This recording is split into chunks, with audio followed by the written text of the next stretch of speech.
Prosseguindo na arqueologia do mundo bíblico 1, o item 19 do nosso material didático, as estações na terra de Quemete. Bom, como que esses povos antigos eles dividiam as estações?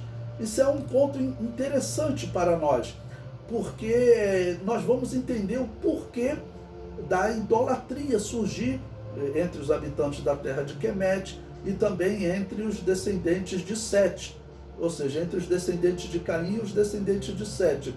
Eles, certamente Deus ensinou isso para Adão, né, ensinou ele a cultivar o solo. Existe aquela teoria evolucionista que ela diz que há cerca de 20 mil anos atrás, 30 mil anos atrás, alguém percebeu que se pegasse aquela semente e jogasse no solo, ele poderia plantar.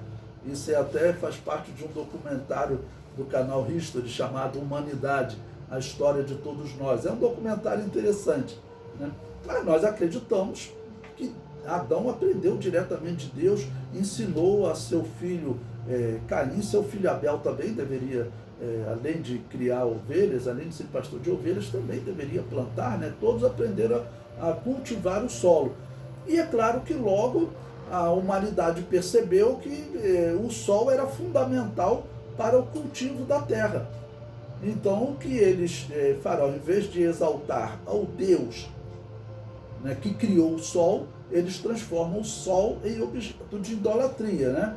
Foi o que o apóstolo Paulo falou na sua carta aos Romanos. Se vocês quiserem abrir aí Romanos capítulo 1, o apóstolo Paulo, ele fala que os povos pagãos, eles infelizmente trocaram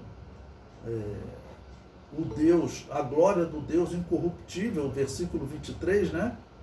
Romanos capítulo 1, versículo 23, eles mudaram a glória do Deus incorruptível em semelhança da imagem de homem corruptível e de aves e de quadrúpedes e de répteis, pelo que também Deus entregou as concupiscências do seu coração.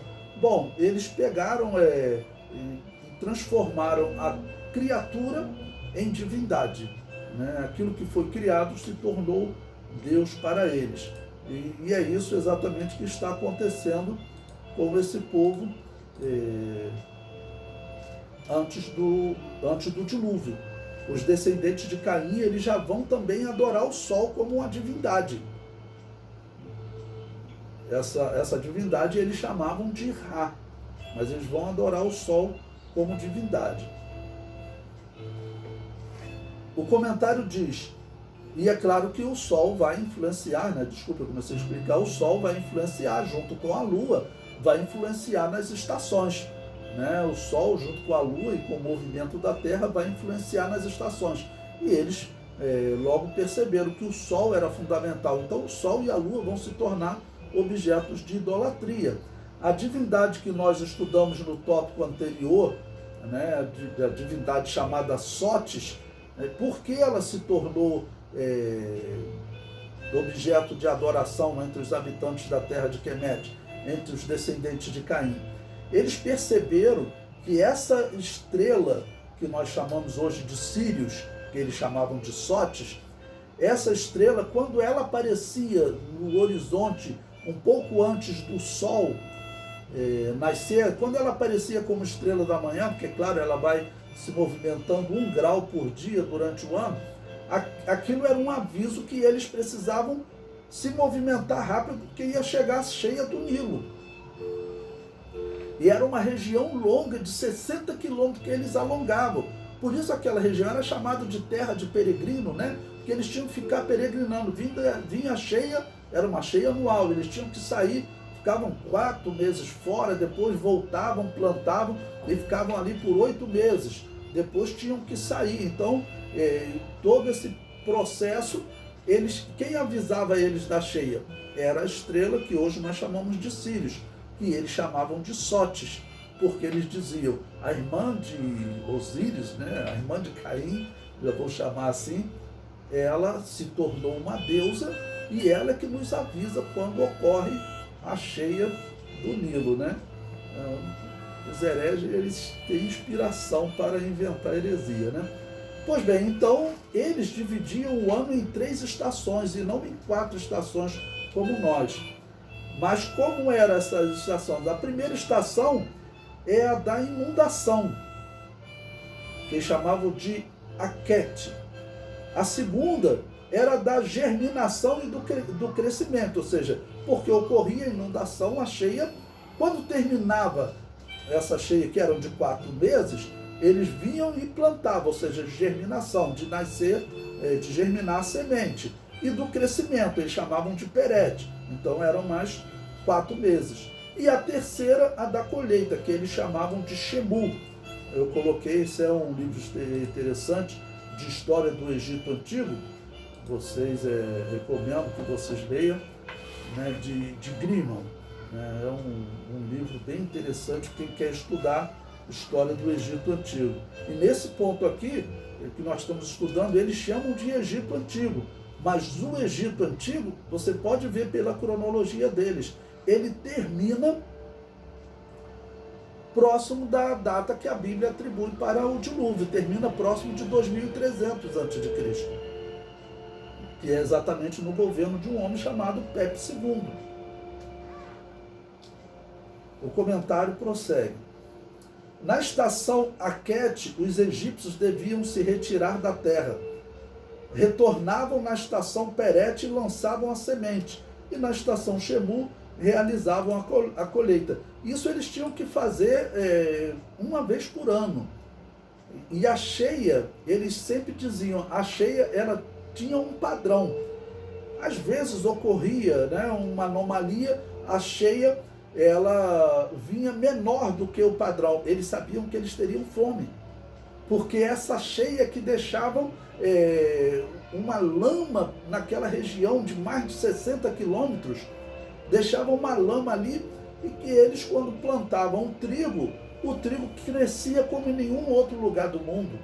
Então, se a cheia não deixasse a lama na quantidade certa, né, não atingisse toda a região, eles sabiam que eles teriam fome. Às vezes também a cheia ocorria além do ponto padrão e eles acabavam tendo destruído regiões que eles já tinham construído em pontos mais altos para se refugiar no período da cheia. Então tudo tinha também um equilíbrio. Bom, nós estamos falando nesse momento próximo do ano 3000 a.C. Nós vimos que o último rei que nós estudamos, o faraó Gé, ele viveu entre 3100 e 3055 a.C. Ok? Então, nesse período, o que está acontecendo? Né? Próximo desse período, vai ocorrer a morte de Adão. Segundo a Bíblia, Adão ele viveu 930 anos. Como eu estabeleci como a data aproximada, Adão ele foi criado próximo de 4000 anos antes de Cristo. Os estudos demonstram isso. Não tem como nós sabermos, como alguns querem, né, tentar saber o dia, a hora, o mês. Isso não dá, os calendários não nos permitem. Mas Adão ele foi criado próximo do ano 4000 antes de Cristo. Tá bom? Como ele viveu 930 anos, quando que Adão morreu? Nessa cronologia ele morreu próximo do ano 3070 a.C., ou seja, próximo do momento que esse faraó estava governando o Egito, já que ele governou até 3055. Né? Então Adão ele já morreu no ano 3070. O comentário diz, Adão viveu 930 anos, logo morreu próximo do ano 3070. Se Inanna era adorada como deusa no ano 3300, 3200 a.C., Adão viu os descendentes de Sete se tornarem idólatras. Lembre-se que eu mostrei para vocês que Eva ela era adorada como Inanna entre os descendentes de Sete, entre os sumérios. Ela era adorada como Inanna. E Adão era adorado como Tamuzi.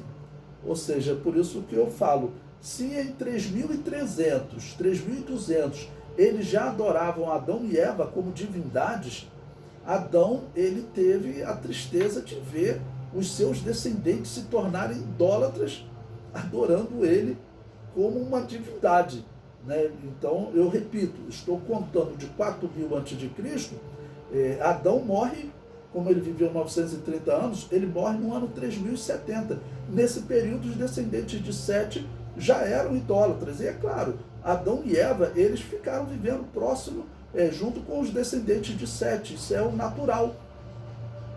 Eles viveram, vamos dizer, como patriarcas naquela região, né? A Bíblia diz que com Sete voltou-se a adorar ao Senhor, e certamente eles viveram ali juntos com o seu filho Sete.